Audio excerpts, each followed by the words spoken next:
everyone, and welcome to Wild Old Times, a podcast about the weird, obscure and forgotten parts of Irish history. My name is Ciaran Conliffe, and on this episode I'll be talking to you about the history of duels in Ireland.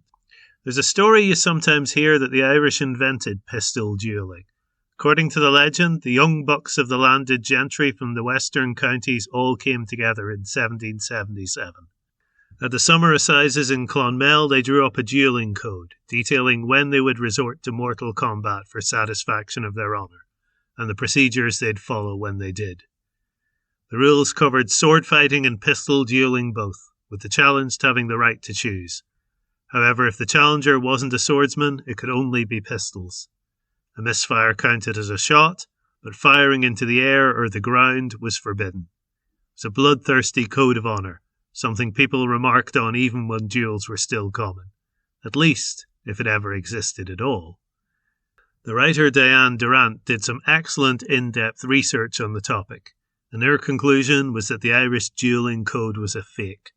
She found that it was invented in 1827 by Sir John Barrington, an Irishman living in France who wrote a great deal about his former countrymen. At the time, duelling codes were becoming popular on the continent, so Sir Jonah decided to give the Irish one that came before them all. It says a lot about the Irish of the time that people believed him, though. Duelling was a deadly serious business around the world.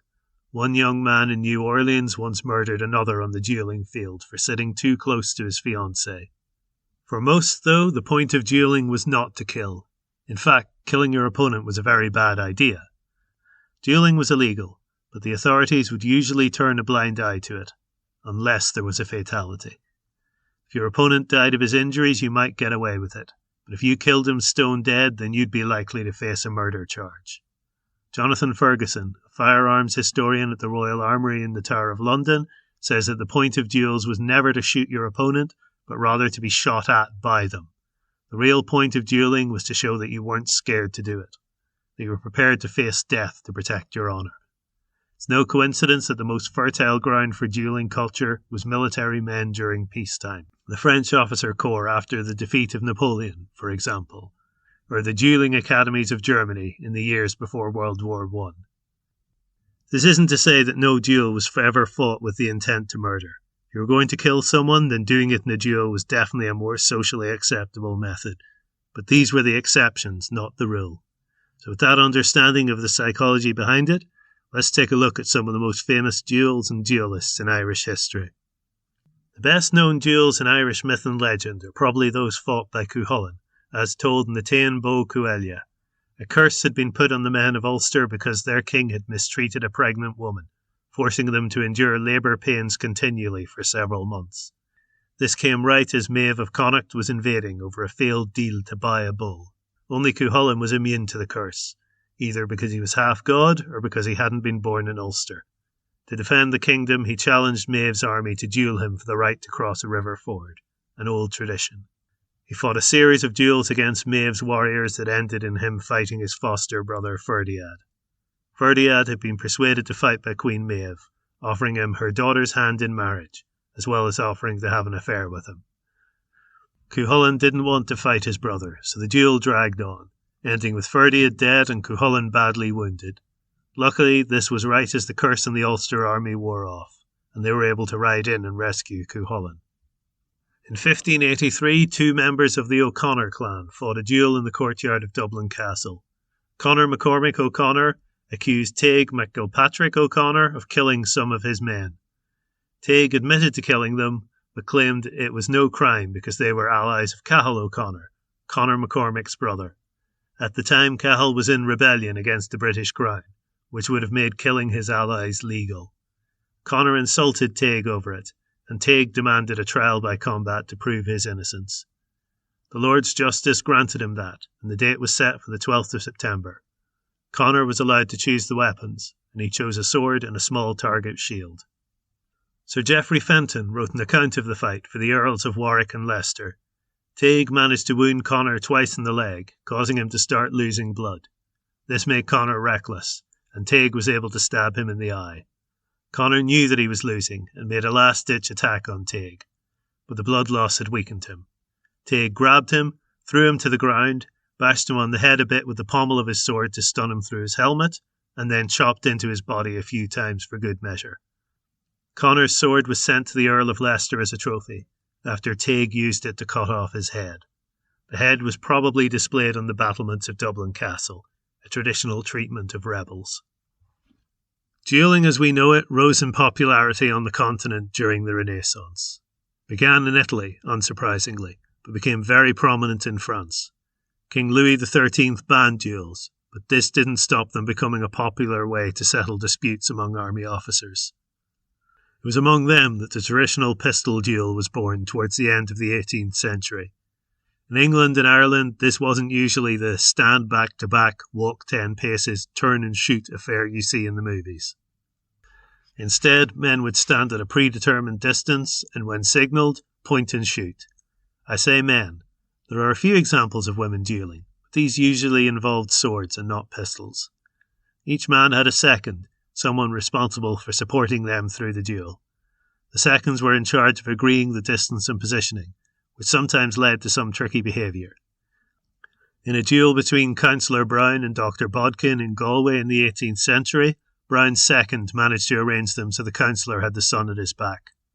While the doctor was trying to make him out with the light in his eyes, he was shot dead. This fight took place on the duelling fields outside Galway, near where the Merlin Park Hospital is today.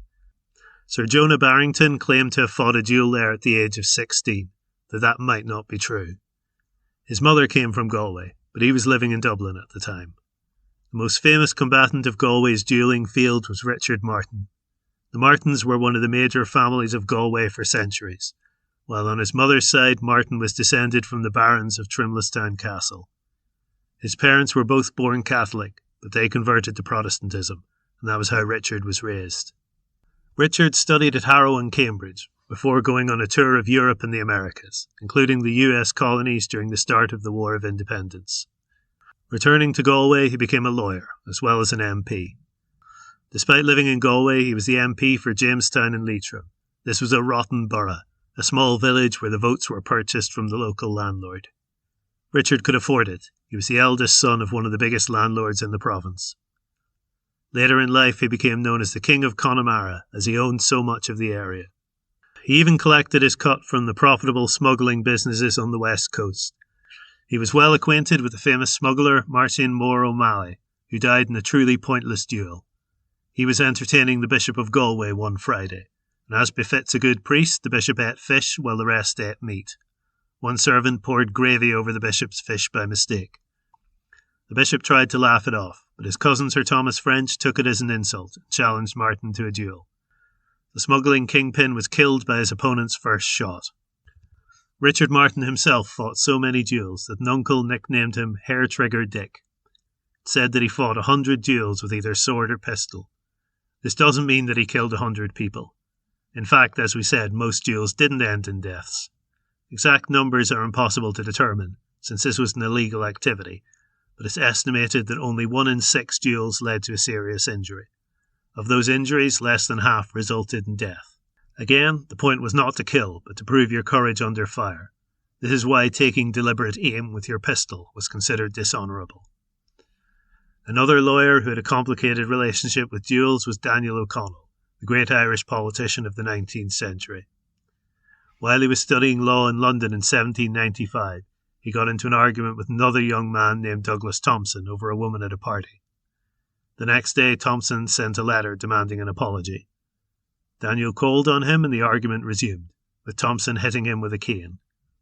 Daniel went home and after much thought decided to send him a challenge, but Thompson just reported him to the police, since duelling was illegal, after all. The whole thing convinced Daniel that duels were not so romantic an idea as he'd thought. 18 years later, when he was one of Ireland's greatest lawyers, he nearly got into a duel again. During a case in Limerick, he made such a fool of Maurice McGrath, the opposing attorney, that McGrath kicked him under the table. Daniel struck him across the face with his bag and sent him a challenge after the trial. When the two men met in the field, though, they discussed it and agreed to settle their differences. This was considered pretty dishonourable by the standards of duelling, and Daniel's reputation suffered greatly. His enemies saw an opportunity. At the time, Daniel wasn't the leader of the Catholic rights movement, but he was definitely an ascending star, and had ruffled more than a few feathers. Among them was the Protestant-dominated Dublin Corporation, which Daniel had described as beggarly. A councillor named John de Stair used this as an excuse to challenge him to a duel. De Stair was a former Royal Marine and an expert shot. He called Daniel a coward and told the press that he doubted the duel would take place. Daniel was left with no choice. If he failed to fight, his political career was over. The duel took place in Bishop's Court, an old open area near St. Stephen's Green. Both men were given 2 loaded pistols. De Stair fired first and missed. By convention, he couldn't fire again until Daniel had taken his shot. Daniel aimed low, hoping to wound de Stair enough to end the duel without killing him. The bullet struck low on de Stair's torso, and as he watched him fall, Daniel knew it was a dangerous wound. He was right. De Stair died 2 days later. There were celebrations around Ireland, but Daniel himself was despondent. He never fought another duel, though he came close the following year after an argument with Robert Peel. Eventually he decided that the practice was immoral, and from then on, regardless of the consequences, he refused any challenge. Whether it was over arguments with other MPs, or at the time he denounced the US ambassador as a slave trafficker, he never accepted a duel, but he also never took that as a reason that he should back down. After the Act of Union merged the various national parliaments, Richard Martin was one of those MPs sitting alongside Daniel in Westminster. He was responsible for the first British law banning cruelty to cattle, and was one of the founding members of the Society to Prevent Cruelty to Animals. This was what led to his other nickname, coined by King George IV himself, Humanity Dick. Many of his duels were fought in response to arguments about this. It has to be said, though, his humanity did not extend to his tenants, and his large Connemara holding had one of the largest death tolls during the Great Famine. Despite this land wealth, he always owed a lot of money, and a large portion of his 100 duels were with people he owed money to. On at least one occasion, he was able to postpone paying a debt simply by suggesting he would fight a duel over it. One of the people Richard Martin duelled was another infamous Irish duellist, George Fitzgerald. George was a blue blood through and through. His uncle on his mother's side was the Earl of Bristol, while his father came from one of the original Anglo-Norman noble families. Their marriage was a stormy one, and they separated when George was only 2 years old.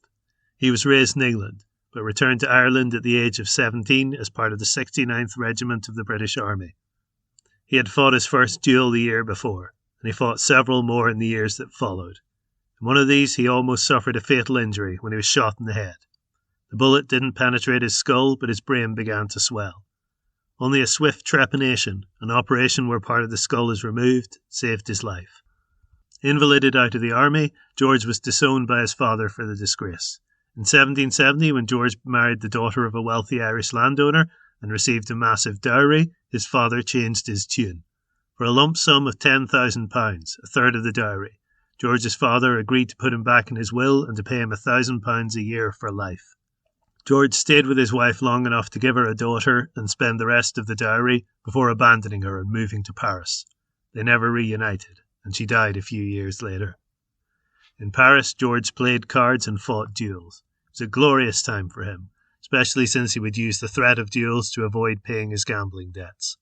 Eventually, though, that trick ran up against a problem. He was thrown out of a gambling hall by the Comte d'Artois. It was a grievous insult to his honour. The one thing he couldn't do was resolve it with a duel, because the Comte d'Artois was the younger brother of the king, and someone on George's level could not challenge someone of royal blood, so he was forced to leave Paris to avoid the shame. George returned to England, where he had a lot of success on the social scene for a while. This time it was success in gambling that proved his undoing. He won a bet for a large sum with a young lieutenant named Walker. Walker couldn't afford it, so his parents covered the amount. George thought this was hilarious. He teased the young man mercilessly about it, until eventually it ended in a duel at Ascot Racecourse. Walker fired first and missed.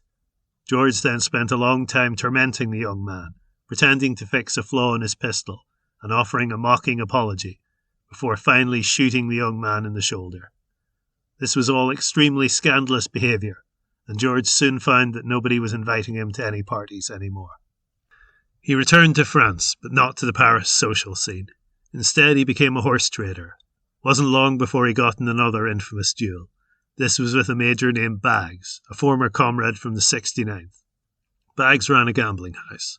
The two fell out over the matter of the commission owed to George for steering a naive young nobleman into Baggs's clutches. They fought their duel outside the city, over the border into Austria, as they had been forbidden from duelling in France. The duel was a far from honourable affair. Fitzgerald used his favourite trick of lunging forward with his arm extended to present a smaller target, while Baggs, despite his leg being broken by George's first shot, charged the other man and fired his second pistol. Neither was killed, but both were left with permanent limps. George found France too hot to hold him after the Baggs affair, and he moved to Dublin in 1775. It was here that his eccentricity and mania for duelling began to take full hold. He would knock the wigs off strangers in the street to force them to challenge him, or he would stand in the middle of the pathway. Either they had to step into the mud to get around him, or jostle him out of the way, and if they did, he would challenge them for the insult. The most bizarre thing he did was to adopt a pet bear and take it everywhere with him, with mistreatment or mockery of the bear being, of course, grounds for a duel. The number of duels he fought in became so great that it would be quicker to just add the line, "and he fought a duel against Fighting Fitzgerald," to every notable Dublin man of the Times biography, and one would be right more often than not. One story of the time has Fitzgerald fighting a sword duel in St. Stephen's Green in the middle of the day, to the consternation of onlookers. Some called for them to be parted, but the consensus opinion was, let them fight it out. One will probably be killed and the other hanged for the murder, and society will be rid of two pests. In fact, neither man was killed, though one, it is not recorded which, suffered a wound that left him unable to sit down for a week. Fitzgerald seems to have avoided killing his opponents, whether through luck or through the knowledge that his known temperament would see him treated severely by the courts. By 1778, George's father owed him nearly £12,000. This was from the annual payment he had promised, plus interest for not paying it. George took him to court and won. George took possession of the house and estates, but his father and his younger brother Charles sold a lease on part of the estate before that. A Galway man named Caesar French bought the lease, but when he tried to put his cattle on the estates, George accused him of trespassing. Naturally, the two fought a duel, and George won. French gathered a group of his friends from Galway to take the land by force, but Fitzgerald had his own band of militia and a battle ensued. This time French was the winner and took over the land. George was arrested for his part in the affair but managed to escape. In revenge against his father, George had him kidnapped. The old man was hidden in a cave, and the story goes that in order to keep him from escaping, he was chained to George's pet bear. His father agreed to sign over all his interest in the estates to George if he was moved to Dublin, but once they got there, he refused to do so and went to the police instead. George was arrested. Richard Martin was the prosecutor. According to one story, this was because George had shot a man's dog to provoke him into a duel. Richard was vicious and mocked George throughout the trial. George was sent to prison for 3 years. When he got out, he was fixated on taking his revenge. Richard didn't want to fight him, but was eventually forced into it. The two men were wounded in the exchange of shots, Richard more seriously. With the duel having taken place, George now acted like they must be friends, even visiting the injured Richard to wish for his recovery. It was one of the last duels Richard would fight. The following year, he got into an argument with his cousin James Jordan. The two men were friends, but faced each other on the duelling field nonetheless. Richard won the duel, and James was killed. Richard hadn't intended to kill him, and hit him hard enough that he was put off duelling completely.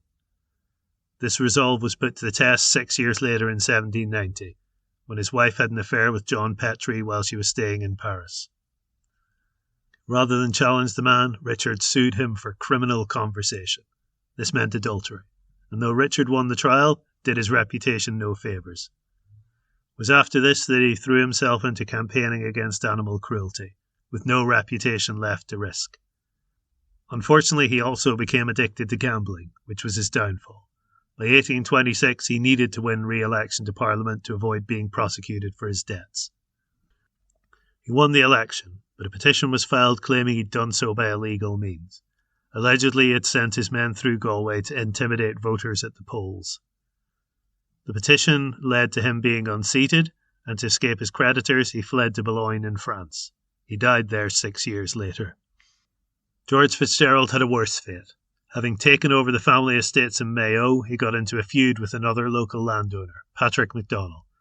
MacDonald had been the barrister for George's father, so they started off on poor terms. Eventually, the feud escalated to the point where George used his power as local militia leader to arrest MacDonald and some of his men on trumped-up charges. Then he killed them, claiming they were trying to escape. The authorities saw through this excuse, and George was convicted of murder. He went to the gallows on the 12th of June, 1786. The first rope broke, and George joked that the courts were too mean to afford a rope good enough to hang him. The second attempt proved him wrong. The last person to be killed in a duel in Ireland was Malachy Kelly, who died in 1841. He was a jockey, and the duel came from an argument over horses. Owen Lynch, the son of a landlord, wanted Malachy to ride one of his horses. Malachy refused, and the argument got heated. Owen apologised for his harsh language, but Malachy demanded he put the apology in writing. When he did not, the duel was set. It took place at dawn on the 28th of May, on a bridge near the Galway-Roscommon border. Malachy's father, Hugh, was the one who loaded the pistols. Both men fired, but only Owen scored a hit. Malachy was struck on the groin and died of his injuries a week later. Owen was put on trial for murder, but was acquitted. This might have been because he had tried to apologise. Hugh Kelly tried to challenge Owen to a duel, perhaps guilty over having loaded the pistol that killed his son. But Hugh was in his 70s, and the police became involved to stop it happening. Though the practice of duelling continued on the continent into the 20th century, that was the end of duelling in Ireland.